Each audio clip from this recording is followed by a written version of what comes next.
शबरी माता, जय भीम, जय आदिवासी, जय महाराष्ट्र।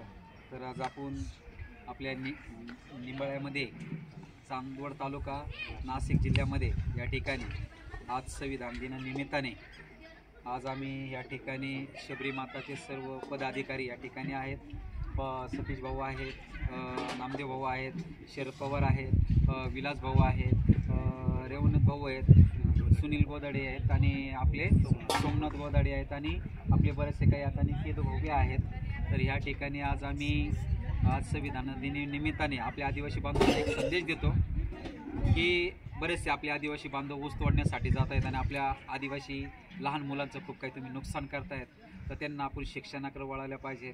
आपल्या बापाने आपल्यासाठी एवढं काही करून गेलेलं आहे, आज आपण शिक्षणाकडे जर वळालो तर येणाऱ्या भविष्यामध्ये आपलेच आमदार, खासदार, मंत्री आणि पदाधिकारी सर्व आपलेच राहतील। म्हणून आपण शिक्षणाकडे वळायला पाहिजे। कवर कोयता घ्यायचा, कवर वीटभट्टीचे कामं करायचे, कवर ते आपण शेतकऱ्याची कवर त्या शेतीचे कामं आपण करायचे, त्यासाठी आपण संघर्ष केला पाहिजे। त्यांनी सांगितलं शिका आणि संघर्ष करायला पाहिजे। आपल्याला आज विचार करा, आज संविधानाच्या यांच्यामुळं आज मी स्वतः काही आमदारकी लढलो, काही ठिकाणी मी आज विचार करा जे नाही ते केलं। आज त्यांच्या आज पुणे नेहमी तुम्हाला सांगतो, एकनाथ शिंदे साहेबांनी महाराष्ट्र प्रदेशाध्यक्ष म्हणून आदिवासी माझी निवड केली। विचार करा हे कोणामुळं झालं? केवळ आज साहेबांमुळं झालं। आज ह्या डॉक्टर बाबासाहेब आंबेडकरांनी आज जे संविधानातून जे आरक्षण दिलं त्याच्यातून आपण आज काही नाही करू शकत, सर्व गोष्टी आपण करू शकतो। आज विचार करा, आज आपल्याला एवढा मोठा कायदा दिला, आपण आज विचार करा तर आदिवासींवर जर कुठं अन्याय झाला तर पहिलं आपण काय करतो? ॲट्रॉसिटी गुन्हा दाखल करतो, कशाच्या जीवाच्या आधारित करतो? त्यांच्या या आज त्यांनी जो कायदा बनवला त्या कायद्याच्या पुढं कोणाचंच काही चालत नाही।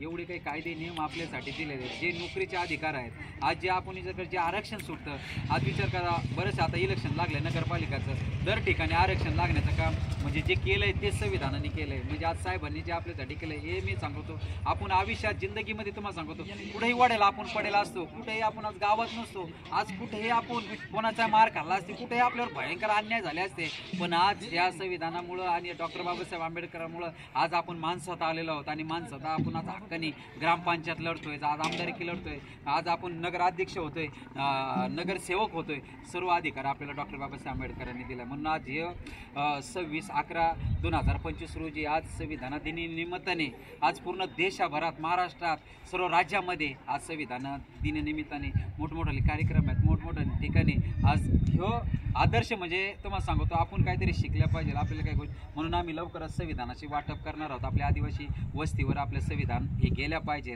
काही कायदे नियम आपल्याला माहिती पाहिजे। आता तुम्ही विचार करा, आपल्याला हक्क आणि लढण्यासाठी तुम्हाला माहिती आहे का, आपल्याला एवढा मोठा संविधानामध्ये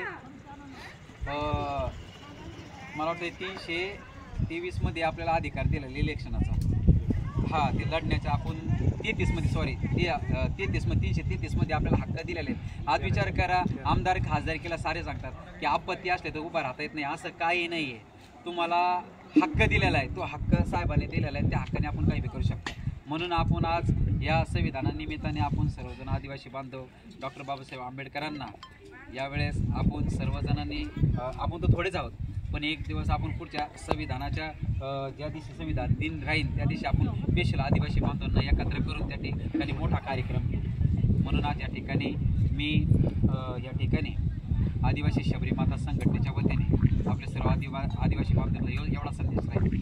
जय एकलव्य, जय शबरी माता, जय भीम, जय आदिवासी, जय महाराष्ट्र। डॉक्टर बाबासाहेब आंबेडकरांचा शबरी माता की जय।